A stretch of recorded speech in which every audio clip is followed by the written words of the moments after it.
والصلاة والسلام على أشرف الأنبياء والمرسلين وعلى آله وصحبه أجمعين.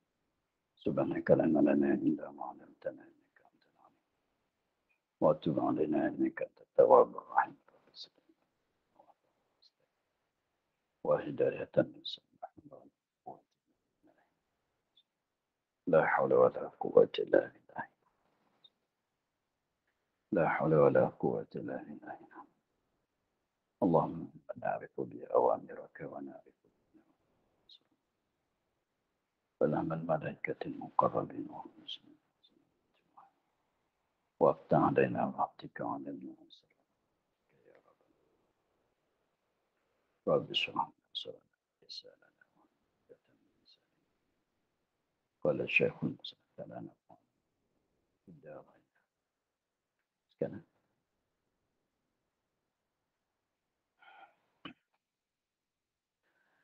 bertemu wahdaniyah pada zat dan maknanya ketiadaan bersusun zat bersusunan pada zat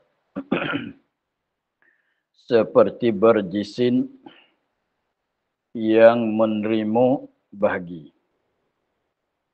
dan tiada pula bagi seorang zat seperti zat Allah dan tiada pula jauharul fardi dan tiada kita ketahui akan hakikatnya hingga di akhirat sekalipun tak kala melihatkan dia oleh segala orang mukmin.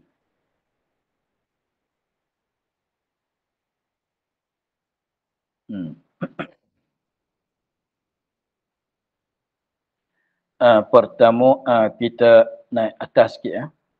Pada kata dan diketahui daripada yang demikian itu bahawa segala bahagai wahdaniyat itu tiga. Wahdaniyat itu terbagi kepada tiga bagai.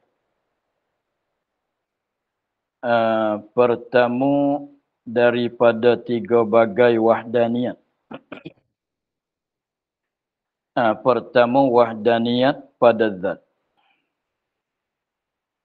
Satu pada zat. Zat dia tu satu. Dan maknanya mana wahdaniyat pada zat. Ketiadaan bersusunan pada zat. Maknanya zat dia tu tak bersusun. Zat dia tu tak bersusun seperti jisim, seperti berjisim. Seperti berjisim. Jisim tu yang terima bahagi.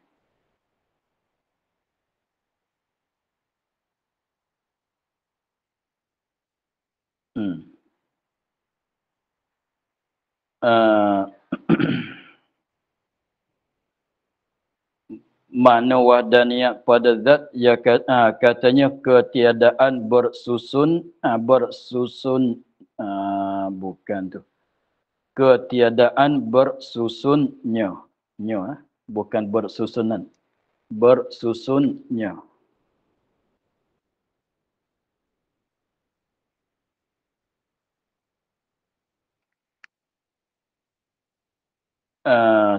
Ketiadaan bersusunnya Allah, nya Tuhan pada zat. Jadi zat dia tu tak bersusun seperti berjisim, seperti bersusun oleh jisim. Tafsir gitu, seperti bersusun oleh jisim. Seperti berjisim, ini seperti bersusun oleh jisim.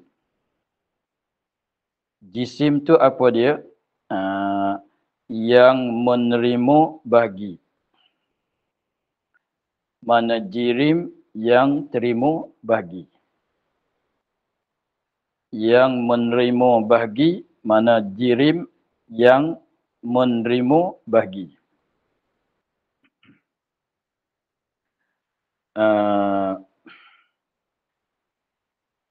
Gini, kita sebelum pada ni kita nak kena tahu gini dulu.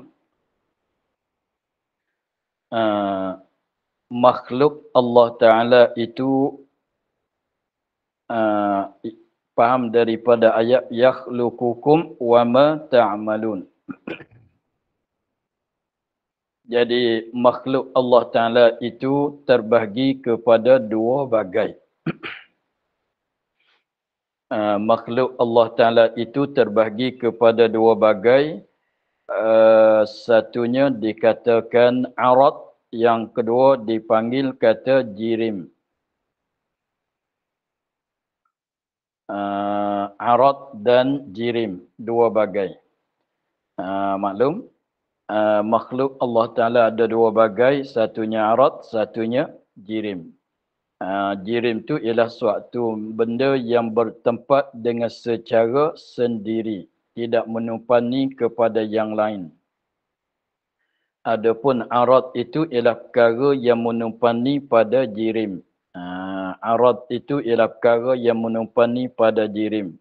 Maknanya tidak ada, tak boleh nak ada dengan diri sendiri, mesti kena menumpani pada jirim.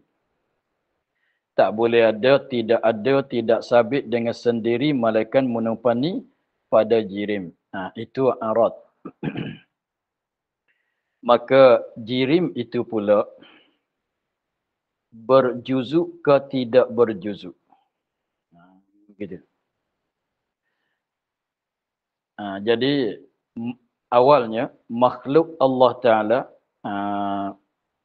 berdiri dengan sendiri ke tidak berdiri dengan sendiri. Makhluk Allah Ta'ala ada dua bagai. Kita ulang balik. Makhluk Allah Ta'ala terbahagi kepada dua bagai. Satunya makhluk Allah Ta'ala yang bertempat dengan secara sendiri, ada dengan cara diri, tidak menumpani ada dia bertempat, tetapi terkaya daripada yang lain. Maknanya ada dengan sendiri, kita panggil jirim. Tetapi kalau makhluk Allah Ta'ala tidak berdiri dengan sendiri, bahkan menumpani pada jirim, itulah kita panggil arad. Maka arad itu pula, itu jirim itu berjuzuk ke tidak berjuzuk. Kalaulah suatu jirim tidak berjuzuk, hanya dia satu juzuk sahaja. Sekiranya kalau dia tu satu juzuk saja, tu mana tak berjuzuk.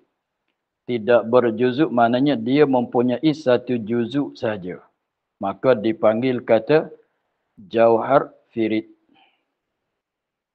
Jauhar firid. Jirim itulah sekiranya kalau tak berjuzuk, maknanya dia adalah satu juzuk saja, tak bersusun daripada dua juzuk ke atas. Maka kita panggil kata apa dia? Jauharul fardi, jauhar firid. Jauhar firid tu setengah ulama dia panggil al-juz'ul ladzi la yatajazza'u. Al-juz'ul ladzi, jauhar firid itu ialah al-juz'ul ladzi la yatajazza'u. Mana suatu juzuk yang tak berjuzuk. Maknanya dia ada satu juzuk saja. Dengan sebab dia ada satu boleh bagi ke tidak satu? Tak boleh. Nak boleh bagi dua ke tiga, dua atau lebih banyak. Itu barulah nak terima bahagi. Barulah terima bahagi. Dan satu bagai jirim pulaknya bersusun. Sekurang-kurang bersusun tu dua juzuk ke atas. Sebab kalau satu tak panggil bersusun. Kalau dia mempunyai satu juzuk saja, jauhar firid. Sekiranya jirim itu mempunyai dua juzuk, susunan daripada dua juzuk, maka kita panggil kata jisim. Jadi jisim tu ialah jirim lah. Tetapi jirim yang bersusun kita panggil jisim. Jadi kalau katanya jirim, kalau nak panggil kata jirim, jirim tu apa dia jirim? Ialah suatu makhluk yang bertempat, yang berdiri, yang mengambil tempat al-mutahayyiz dengan sendiri. Dengan kita tak tilik kepada bersusun daripada 2 juzuk ke tidak, kita panggil jirim lah. Tetapi jirim tu tilik kepada dia tu bersusun daripada 2 juzuk ke atas, kita dah tak panggil jirim, kita panggil jisim. Macam ni lah.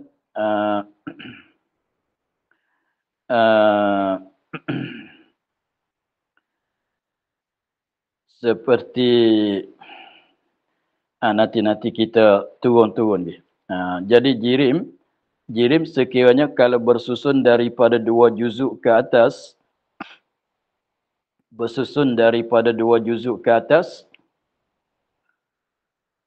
maka panggil kata jisim. Begitu. Jadi maknanya antara jirim dan jisim tu ialah umum khusus mutlak. Sebut kata jisim, mestilah jirim. Sebut kata jisim, mestilah jirim. Sebut kata jirim, tak mesti jisim. Sebut kata manusia, mesti ke tidak lelaki? Tak. Tapi kalau sebut kata lelaki, memanglah manusia. Soalannya begitu. Bandingnya begitu. Maka di sini kita faham daripada di situ bahwasanya jirim tak dipanggil kata jisim melainkan dia mempunyai 2 juzuk.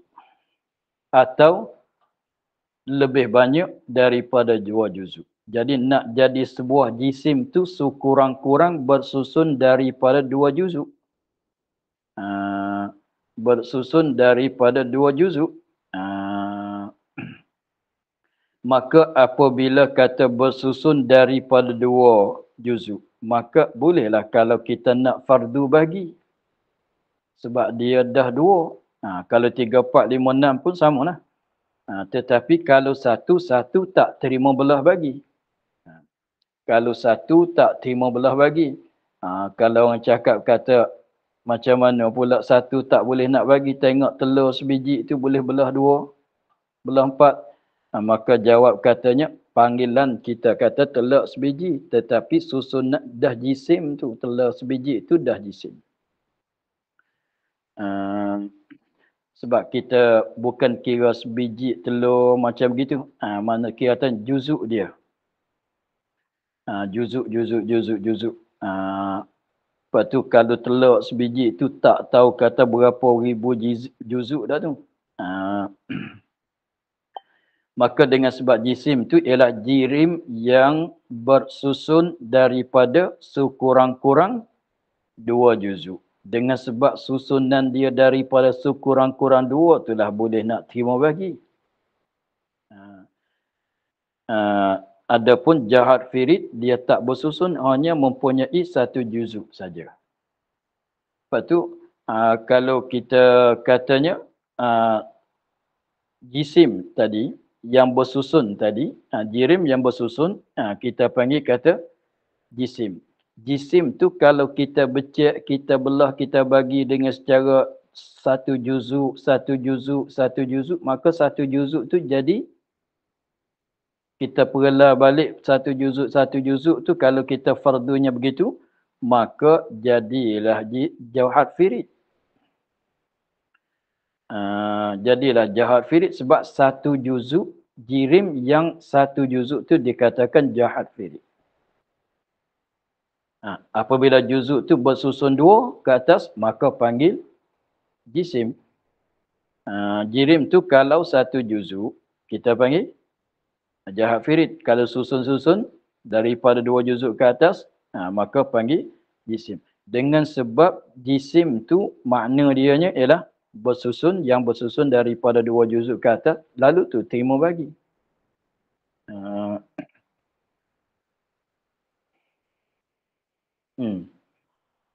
Maka zat Allah Ta'ala tidak bersusun.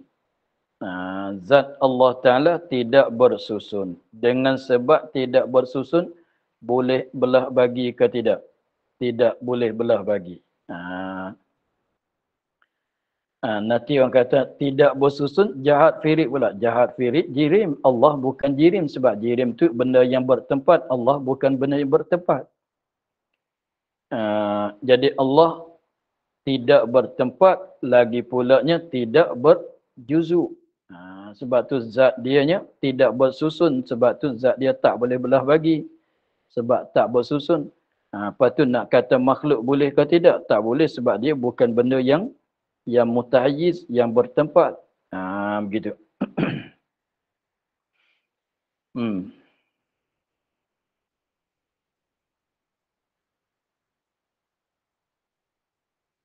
Itu ya. Maknanya tu mana katanya ketiadaan bersusunnya Allah pada zat. Seperti berjisim. Ini seperti bersusun oleh jisim. Jisim tu ialah suatu jirim yang menerima bagi. Jadi maknanya zat Allah tidak bersusun. Dengan sebab tidak bersusun itulah tak terima berbagi. Kalaulah bersusun, jadi maka apabila sekiranya kita tengok pada jisim ni bersusun ke tidak? Jawabnya bersusun. Dengan sebab bersusun itulah jadi dengan sebab bersusun, maka bersusun tu sekurang-kurangnya 2 juzuk ke atas. Maka sekiranya kalau zat Allah Ta'ala itu bersusun daripada 2 juzuk, maka tak jadi satu lah. Sebab zat Allah 2 juzuk. Berbilang ke tidak? Berbilang tak? Zat Allah 10 juzuk. Berbilang ke tidak? Berbilang. Satu zat Allah 10 juzuk. Jadi berbilang. Seperti zat kita sekarang. Zat kita sekarang berbilang ke tidak? Walaupun kita satu badan. Kan? Walaupun telur tu satu biji. Walaupun telur tu satu biji. Tetapi bersusun daripada banyak-banyak juzuk. Maka jadi katanya satu benda bersusun daripada beberapa juzuk. Begitu. Tengok buah durian kan, kita tengok besar-besarnya, ada kulit, ada isi, ada biji. Kulit tu berapa juzuk pula, isi dia berapa juzuk pula, biji dia berapa juzuk pula kan. Tangkai dia lagi pula. Tu banyak juzuk. Banyak juzuk. Jadi maknanya sebuah sebiji durian tu berapa juzuk? Ada banyak. Jadi berbilangan juzuk. Berbilangan juzuk bukan wahdaniyah. Jadi zat Allah tak bersusun. Dengan sebab tak bersusun tu tidak ada bilangan juzuk. Faham gitu? Itulah katanya satu pada zat. Satu pada zat. Dengan sebab apa dia? Dengan sebab zat dia tu tidak bersusun. Kalau bersusun boleh tanya zat Tuhan mempunyai 2 juzuk. Zat Tuhan mempunyai 100 juzuk. Ada bilangan pada zat dia. Bilangan lawannya wahdah. Bilangan lawannya wahdaniyat. Begitu.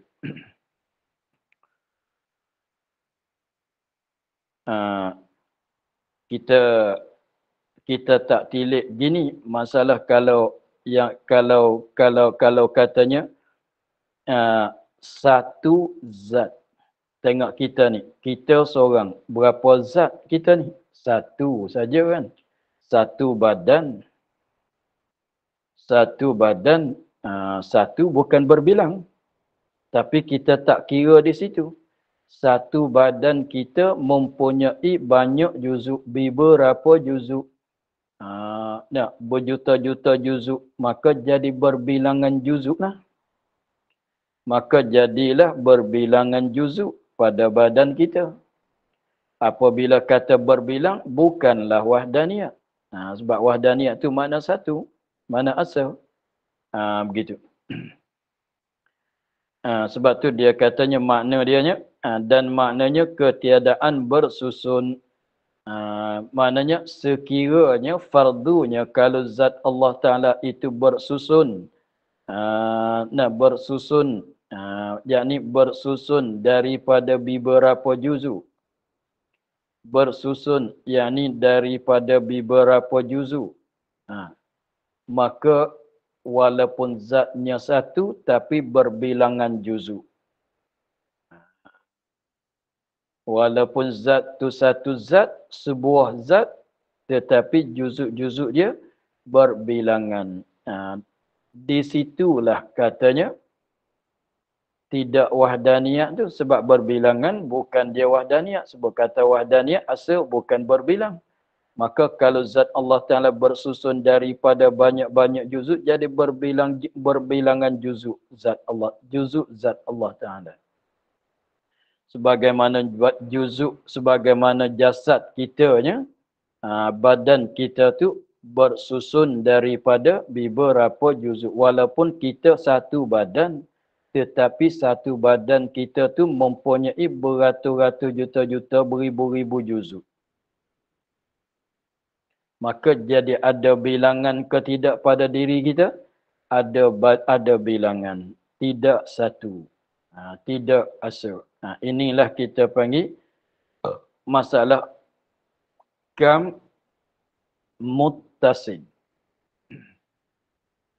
Kam muttasil. Kam maknanya bilangan.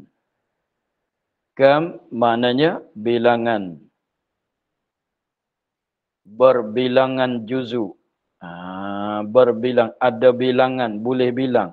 Berbilangan apa dia? Berbilangan juzu. Berbilangan, yakni kam maknanya berbilang. Berbilang maknanya berbilangan juzu. Tapi juzu yang berbilang tu bersambung-sambung antara satu dengan satu.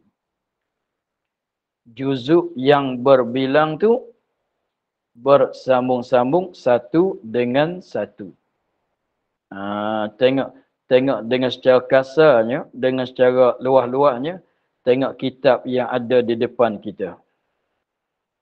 Berapa lai surat, berapa keping surat, berapa lai, banyak. Sampai beratus lebih. Maka kenapa beberapa lai muka surat, beberapa lai kertas saat itu kita panggil sebuah kitab?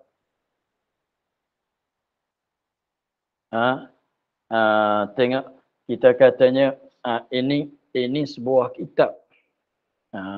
Ini sebuah kitab. Tapi kalau nipis macam ni,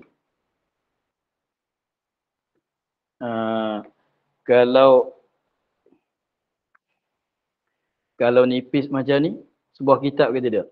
Sebuah kitab. Kalau tebal macam ni, pun sebuah kitab juga. Kenapa panggil sebuah? Walaupun tak sama besar. Sebab, apa dia? Juzuk-juzuk dia bersambungan. Sebab tu kita panggil satu.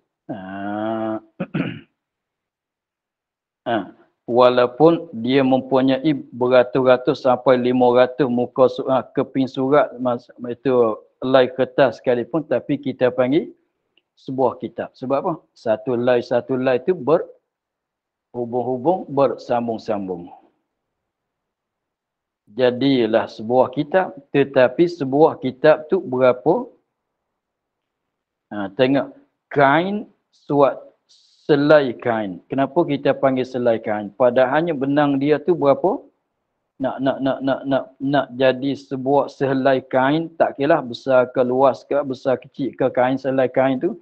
Tetapi kenapa kita panggil satu lai kain? Padahalnya guna benang berapa ratus benang nak jadi selai kain. Maka kita panggil satu tilik kepada beripun juzuk-juzuk, kita panggil satu. Tengok kitab sebuah, bukan kitab selai. Tengok, kita kata kitab ni juzuk dia selai itu kan. Kalau kain tu juzuk dia satu benang, sorak benang tu. ikut letter, ikut panjang. Lebar panjang dia tu. Maka kita tak cakap kata kain ini, kita betul biasa cakapnya kain selai kain kan. Tapi di dalam selai kain tu disusun beberapa banyak benang-benang. Maka benang-benang itulah dikatakan juzuk-juzuknya. Benang sorak, ikut kiri kanan atas bawah dijalinkan begitu, maka jadilah satu helai kain, walaupun kain tu satu helai tapi beberapa benang disusunkan. Tapi bukanlah nak cerita kata benang tu jahat firid dah. Benang tu besar pula, panjang pula, berapa kali juzuk pula di benang sorak benang tu pun. Selai kertas tu berapa juzuk pula di situ. Dengan secara besar, dengan secara kasarnya kita kiranya begitu. Maka jadi sebuah kitab selai kain ada bersusun daripada beberapa juzuk. Juzuk mana selai kertas mari sambung, selai kertas mari sambung. Disambungkan dengan selai, disambungkan dengan selai kertas sampai 200-300 helai kertas disambung jadi sebuah kitab. Maka di sebuah kitab itu berbilangan juzuk ke tidak? Berbilangan juzuk tu dikatakan bersusun. Kita jangan faham kata bersusun ni letak benda di atas, ambil letak benda di atas. Macam kita susunkan kitab, letak sebuah, patut ambil sebuah lagi letak atas, ambil sebuah lagi letak atas. Bukan tak mesti begitu. Maknanya berkumpul juzuk-juzuk. Belakang, depan, atas, bawah, kiri, kanan. Begitu susun. Kita katanya satu juzuk. Contohnya benda yang satu. Cuba kita gambarkan benda empat persegi. Contohnya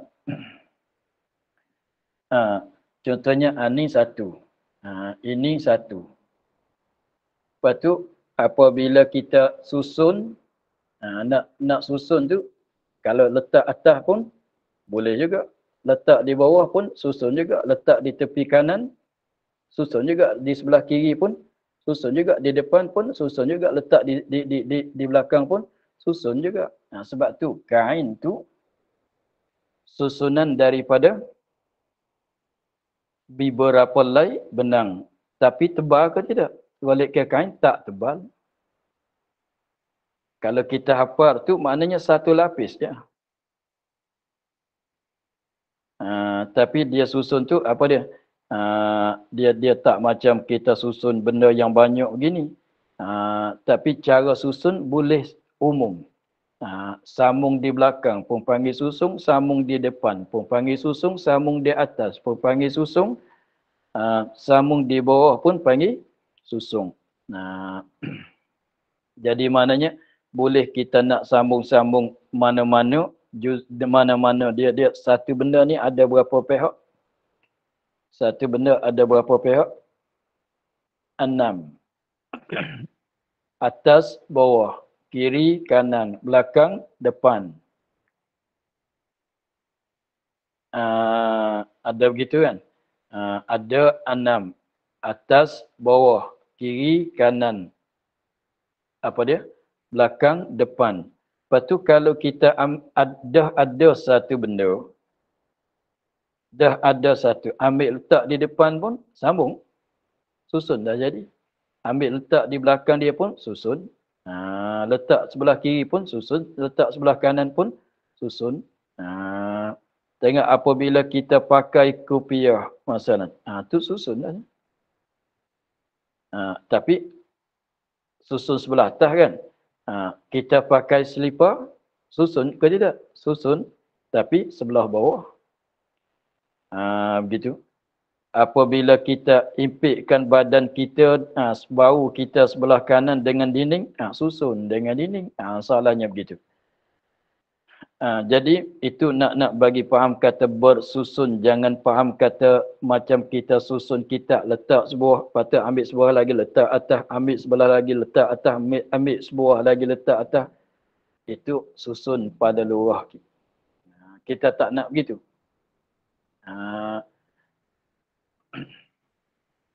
Betul, lebih senang faham kita apa? Kita kata sambung. Jadi maknanya satu juzuk bersambung dengan satu juzuk. Itu jadi bersusun lah. Satu juzuk bersambung dengan satu juzuk. Sebab kita tilik asal nak jadi kam muttasil. Bilangan kam, bilangan. Bilangan apa dia? Bilangan juzuk-juzuk. Benda kita bilang tu apa dia? Juzuk-juzuk. Lepas tu juzuk yang kita bilang tu, benda yang kita bilang tu bersambung antara satu dengan satu. Bersambung di mana? Di atas dia ke, di bawah dia ke, di kiri dia ke, di kanan dia, di depan dia, di belakang dia ke, ikutlah. Maka dah jadi bersusun. Begitu kan? Dia tak jadi bersusun, melainkan kena bertemu satu juzuk dengan satu juzuk. Dia panggil bersusun. Kalau contohnya, kalau suatu benda tidak bersentuh dengan satu benda, kita panggil bersusun ke tidak? Sebuah kitab di bawah, sebuah kitab di atas, tapi tidak bersentuh, kita panggil susun ke tidak? Tidak. Panggil berhubung ke tidak? Tidak. Begitu. Jadi maknanya kam muttasil, maknanya ada bilangan. Ada bilangan-bilangan, lepas tu satu bilangan tu bersambung-sambung antara setengah dengan setengah. Jadi sebab itulah jisim ialah kita panggil di sebuah jisim ada kam muttasil. Kam tu kenapa? Sebab juzuk dia banyak. Boleh bilang. Kenapa panggil muttasil? Sebab antara juzuk ni dengan juzuk satu lagi bersambung-sambung. Dengan sebab bersambung-sambung kita panggil sebiji, sebuah, seorang. Gitu kan? Seputung. Dengan sebab bersambung-sambung tu, kalau bersambung-sambung juzuk, bersambung-sambung, sebab tu kita panggil setengah benda tu sebiji, kita panggil. Kalau jenis benda ni, seputung masalan. Setengah ni panggil selai masalan, helai masalan. Katalah sekeping, tak panggil sekeping, melainkan bersusun, bersambung. Sekeping, seputung, apa lagi? Sebuah, sebiji. Gitu kan kita panggil. Sebab apa? Sebab bersambung-sambung.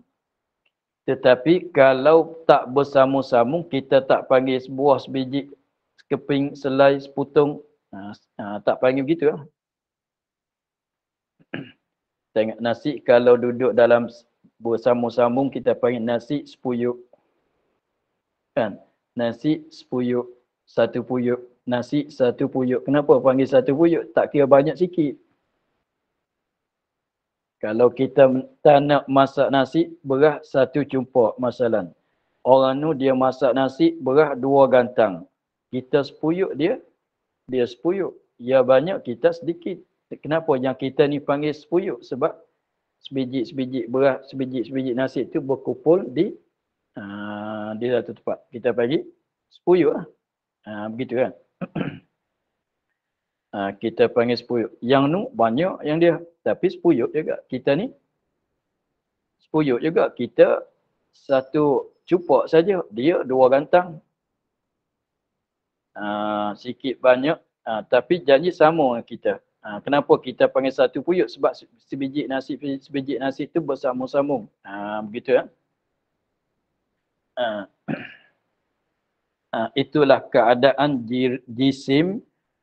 Sebut kata jisim adalah pada jisim itu kam muttasil pada jisim.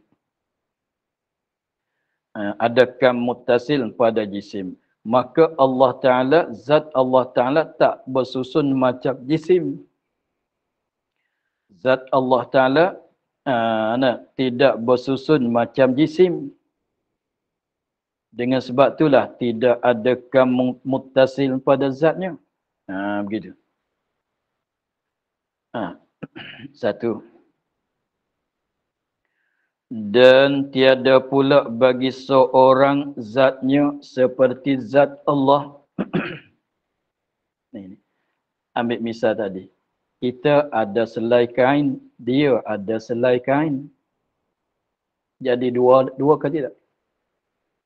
Dua ke tidak? Dia masak nasi sepuyuk, kita masak nasi sepuyuk. Besar tak sama biarlah. Jadi dua puyuk ke tidak? Begitu. Kita ada kitab sebuah, dia ada kitab sebuah, takkan jadi dua buah kitab ke? Begitu. Jadi dua berbilang ke tidak dua? Dua apa tadi? Kita ada kitab sebuah, dia ada kitab sebuah. Takkan jadi dua buah kitab ke? Jadi dua buah kitab. Tapi dah kata tadi, kitab kita dengan kitab dia bersama-sambungan ke tidak? Tidak, asing-asing. Kitab dia sebuah, kitab kita sebuah, besar kecil tak kira. Kenapa yang kita sebuah, kenapa kita kata yang dia sebuah, yang kita sebuah? Sebab tak bersambungan. Kalau bersambungan pada asal, seperti kitab telur sebiji. Kita belah dua. Dia sebelah, kita sebelah. Asalnya bersambungan. Sebab tu kita panggil sebuah atau sebelah. Kitab sebuah, kalau kita belah dua, dia ambil sebelah, kita ambil sebelah. Tapi asalnya bersambungan. Tetapi kenapa panggil kitab dua buah? Kenapa panggil kain dua helai? Sebab dia yang ni dengan yang ni tak bersambungan. Tu panggil kata berbilang. Kam berbilang. Munfasil, bercerai. Tu nak bagi nampak begitu dulu. Maka makna yang kedua di sini maknanya tidak ada zat yang satu lagi seperti zat Allah. Tidak ada zat satu lagi seperti yang sama dengan zat Allah. Itu maknanya dan tiada pula bagi seorang zat, yakni bagi suatu zat seperti zat Allah. Kalau ada jadi dua zat.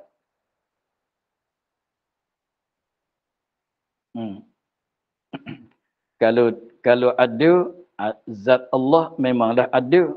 Lepas tu ada zat satu lagi yang seperti zat Allah, kira-kira dua kan? Dua zat. Tapi bersambungkan? Tidak. Kalau bersambung jadi satu pula. Begitu. Tengok kita masak nasi, beras kita satu apa dia? Beras kita secupuk, beras dia dua gantang. Dia masak kat rumah dia, kita masak kat rumah kita. Jadi dua puyuk kan. Tetapi kalau kita campur dengan dia, masak sekali, jadi nasi satu puyuk. Jadi begitu.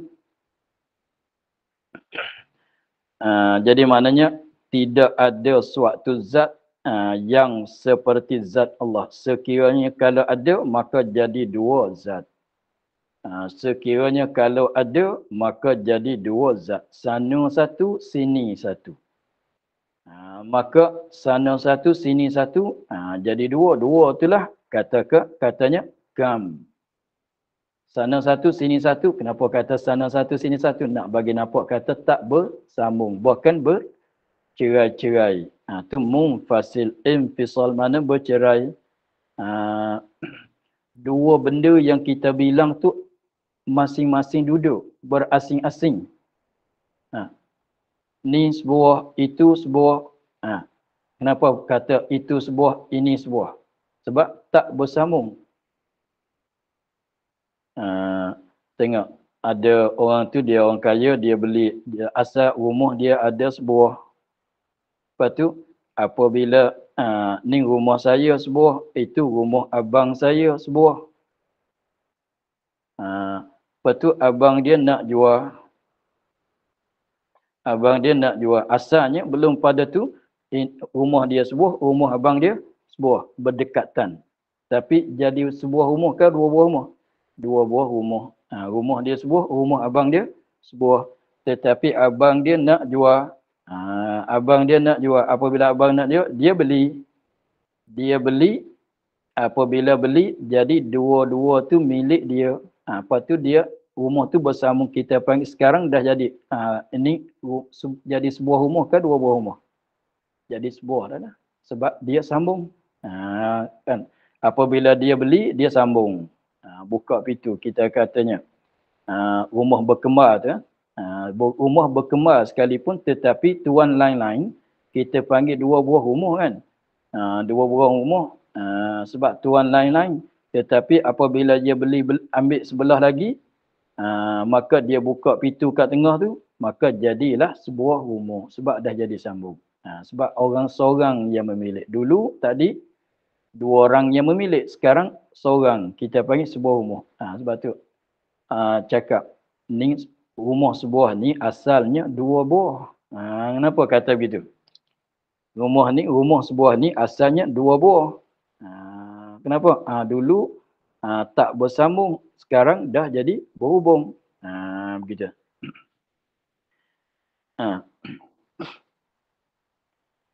Jadi dan tiada pula bagi seorang zat, yang tiada bagi satu zat seperti zat Allah. Kalau ada maka jadikan munfasil. Ni tidak ada, maka nafilah kam munfasil pada zat Allah. Dan tiada pula jauhar firid. Yang tadi. Yang pertama tadi katanya zat Allah tak bersusun. Kalau bersusun jadi apa? Jadi macam jadi jisim kan? Kalau bersusun daripada beberapa juzuk maka jadi jisim. Kalau begitu tak bersusun. Kalau tak bersusun orang kata jadi satu juzuk. Kalau jadi satu juzuk maka jauhar firid pula. Tapi dia kata bukan pula jauhar firid. Bukan jisim. Bukan pula jauhar firid. Sebab jirim itu ada berapa bagai? Jirim tu ada dua bagai. Jirim tu ada berapa bagai? Ada dua bagai. Kalau bersusun jisim. Kalau tak bersusun jauhar firid. Maknanya yang mempunyai juzuk, dua juzuk ke atas jisim. Yang mempunyai satu juzuk tidak berjuzuk itu jauhar firid. Dengan sebab tadi kata zat Allah tak bersusun, tak seperti jisim, nanti orang kata kalau gitu jauhar firid, zat Allah tak bersusun. Maka dia katanya dan tiada pula jauhar firid.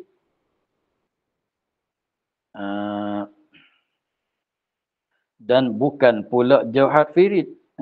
Sebab jauhar firid tu ialah benda yang bertempat, zat Allah tak bertempat. Lepas tu datang muskil lagi. Macam mana pula nak kata satu juzuk pun tak boleh. Kalau sebab bukan jauhar firid. Sebab Allah bukan begitu. Nak kata jisim pun tak juga. Macam mana pula zat Allah Ta'ala. Maka serahlah pengetahuan itu kepada Allah. Kita tak tahu. Macam mana hakikat. Apa dia? Satu juzuk pun bukan, banyak juzuk pun bukan kan. Bersusun pun tidak. Tak nak kata jahat firid pun tidak, jisim pun tidak. Dan katanya dan tiada kita ketahui akan hakikat zatnya. Tak tahu. Sebab kita boleh kenal, sebab kita makhluk kenal, boleh kenal, boleh kenal makhluk sesama makhluk. Begini jisim, begini jirim, begini jauhar firid, itu arad.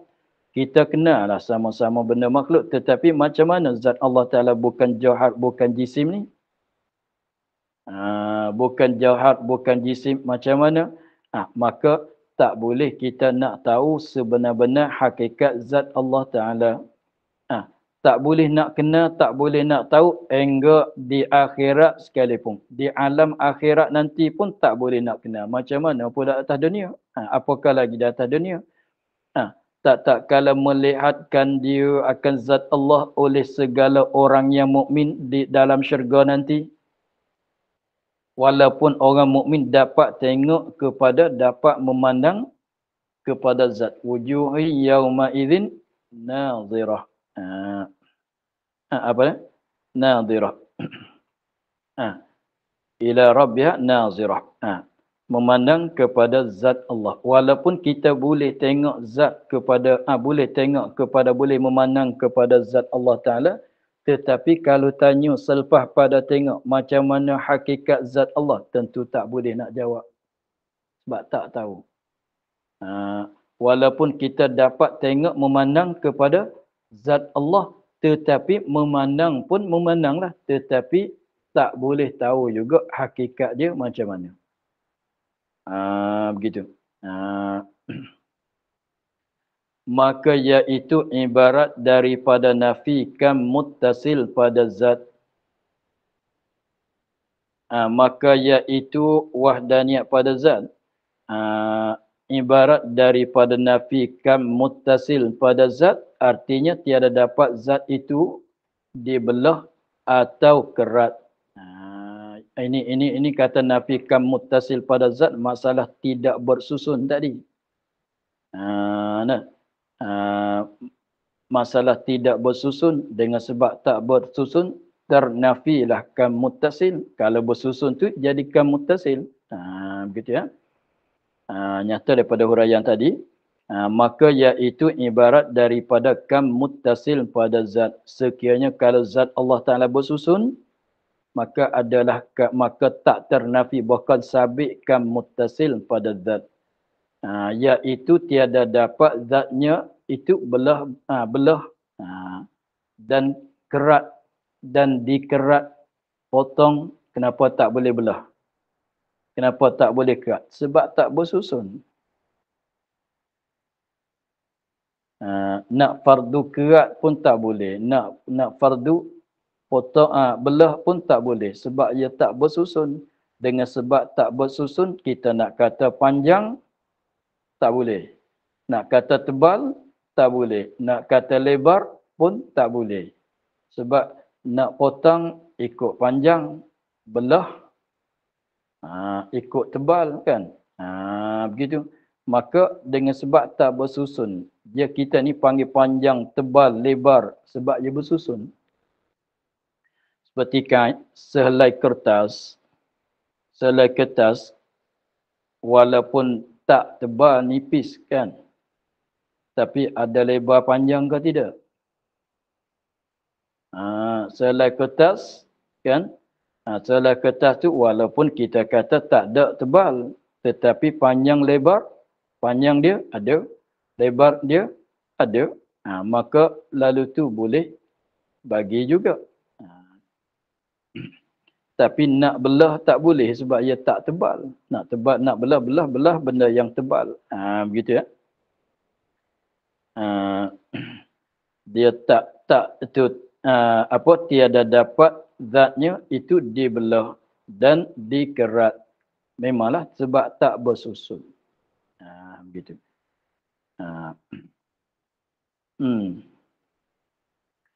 Dan nafi pula kam munfasil pada zat. Ini kembali pada tiada pula bagi seorang zat seperti zat Allah.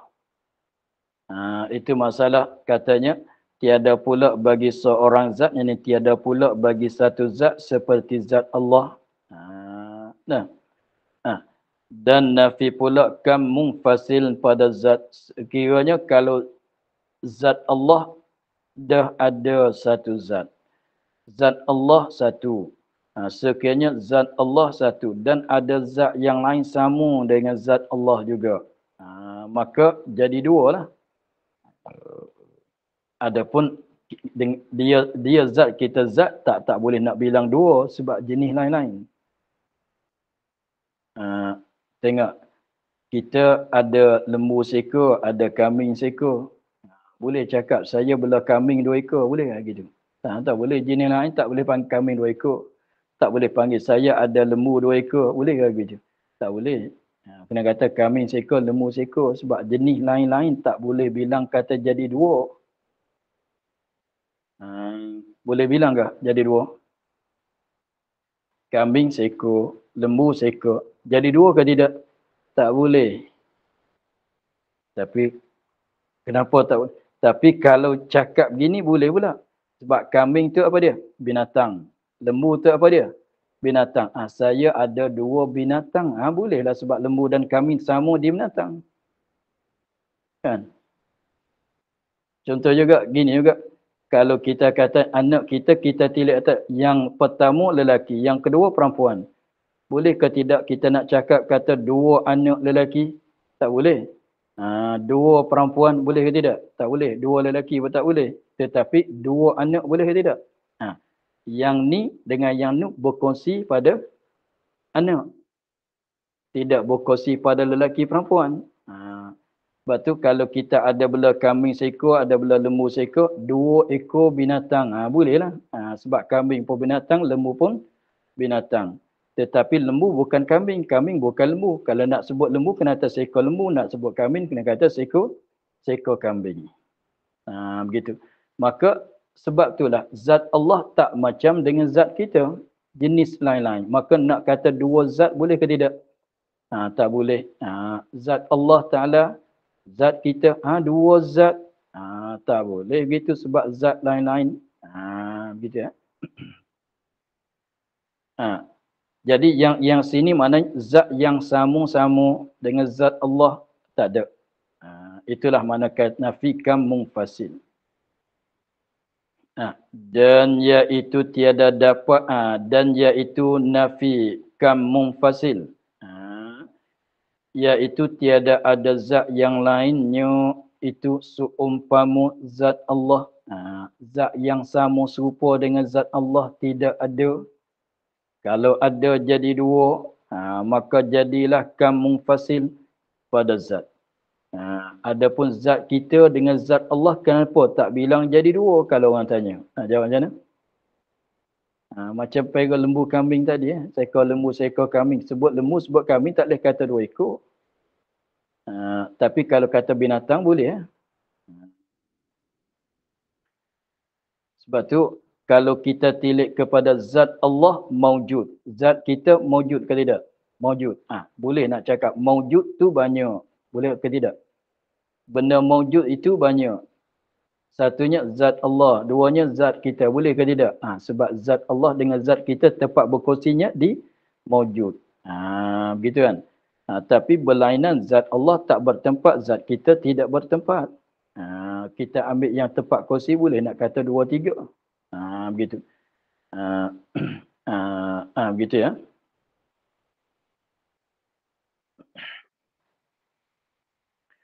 Seterusnya, maka untuk hari ini kita akhir di situ pada kata dan kedua wahdaniyat pada sifat. Wallahu a'lam. Alhamdulillah rabbil alamin. A'udzubillahi minasyaitonir rajim. Bismillahirrahmanirrahim. Alhamdulillah rabbil alamin. Wassalatu wassalamu ala asyrafil anbiya'i wal mursalin wa ala alihi washabbihi ajma'in. Allahumma iftah 'alaina futuhal 'arifin wa nawwir qulubana min nurikal karim waj'al 'amalana khalisatan liwajhikal karim. Allahumma inna nas'aluka ma qara'nahu wa ma hafaznahu wa ma sami'nahu وردد علينا والتهديد. سبحان ربك رب العزة عما يصفون وسلام على المرسلين والحمد لله رب العالمين. Terima kasih Baba. Assalamualaikum.